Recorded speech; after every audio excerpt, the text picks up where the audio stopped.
percentages of increase or decreases. So there are many situations where quantities are either increased or decreased by a certain percentage. For example, a worker has her salary increased by 15%.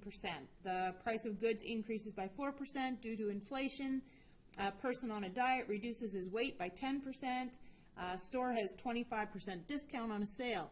Okay, so there's two-step method to figure these out and a one-step method. The two-step method is this, okay? So you find the increase and then you add it to the original, or find the decrease and subtract it from the original. Using this method, two steps are necessary. So an increase $5,000, let's say dollars, and increase $5,000 by 20%.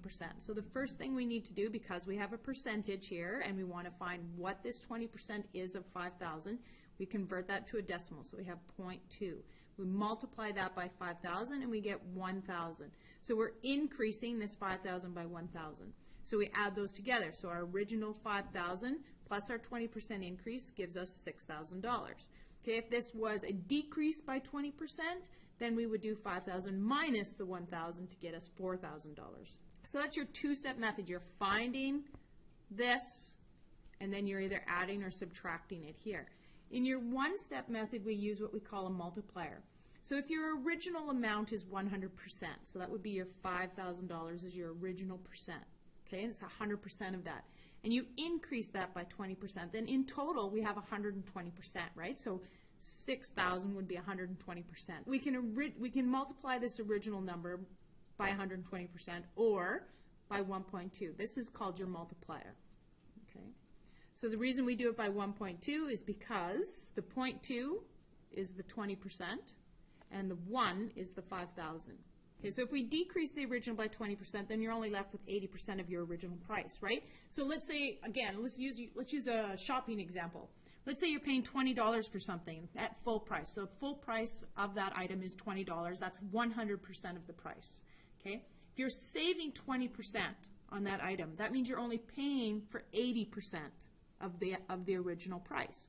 So rather than multiplying by 1.2, you multiply the original by 0.8. So 0.8 becomes your multiplier. So here we go as an example. So this is the one we just talked about. Okay, so increasing 5,000 by 20%.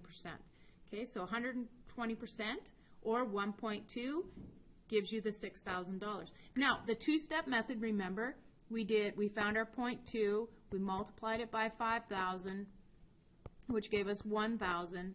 We added that to the original 5,000, which then gave us the 6,000. In the one-step method, you get rid of this addition phase by simply multiplying by 1.2. And the reason that that works is because 1 times 5,000 is your 5,000. 0.2 times 5,000 is your 1,000, so it automatically adds it together for you by just including this 1. Okay? So decreasing is the same idea, okay? So you've got, this one's decreasing by 12% though, which would be 0.12. So 100 minus 12% is 88% of the new amount. So 0.88 times your 80,000 of your original price is going to give you this difference. Okay? So you only have to put the 1 in front of it if you're doing an addition. Decreasing, you don't have to put the 1 in front of it. Here's an example of a discount. So Blu-ray player is $150 on sale for 40% off. So you have to decrease the cost of the player by 40%. So remember, we can do this in a one-step method or a two-step method. Or the two-step method would be 150 times 40%, which is 0.4, okay, which equals $60. Okay, so it would be $60 off. Then we take our 150 and we minus that $60, which gives us $90 is what the Blu-ray player would cost us. That's the two-step method because we're doing our multiplying, that's our 1, and our subtraction, that's 2. The one-step method then would be to say, okay, if 150 is 100% of our price, and we're getting 40% off, that means we're paying for 60% of the price of the item. So we would take 150 and multiply that by 0.6, which gives you $90. So you've eliminated this step here. Tax is a little bit different. Taxes are we're going to add something to our prices. In BC we have 2 taxes, a provincial tax and a federal tax for a total of 12%. So when you go and you buy just about anything in BC, whatever the ticket price says, you're just going to add a 12% tax to it.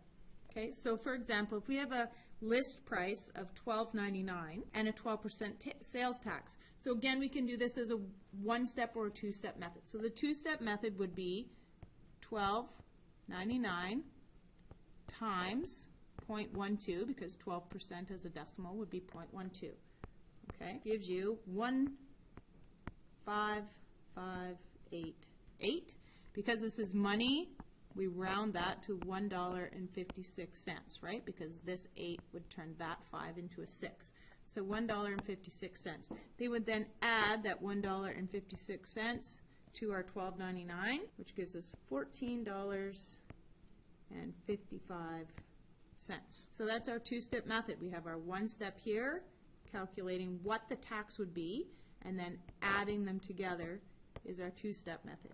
Our one-step method, we just take our $12.99 and we multiply it by 1.12, okay, which is going to give you $14.55.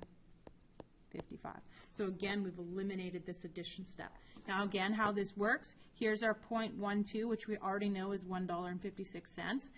The 1 automatically includes the $12.99, so it does the addition for you for $14.55. So where this would work is if a question says to you that how much would the total cost be if there's 12% sales tax or 8% sales tax or whatever the question says, you can do it this way because all it's asking you for is the final price.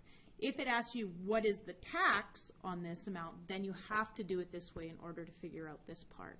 Or you could do it backwards. You could do it this way and then subtract this number from this number to get this number. When you're doing discounts and taxes in a word problem, you always do the discount first. Okay, so if you're getting a percentage off, you calculate that and then you calculate your tax.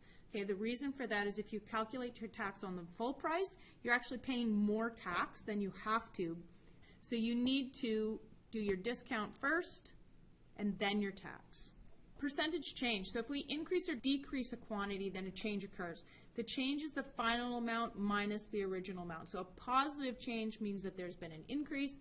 A negative change means there's been a decrease. If we compare the change to the original amount and express this as a percentage, then we've essentially calculated the percentage change. This can also be applied to profit and loss, where profit would be a positive change and loss would be a negative change. So for example, if we find the percentage increase or decrease in the change from $120 to $150, the original amount is $120, the final amount is $150, we do the subtraction, we found our change is $30.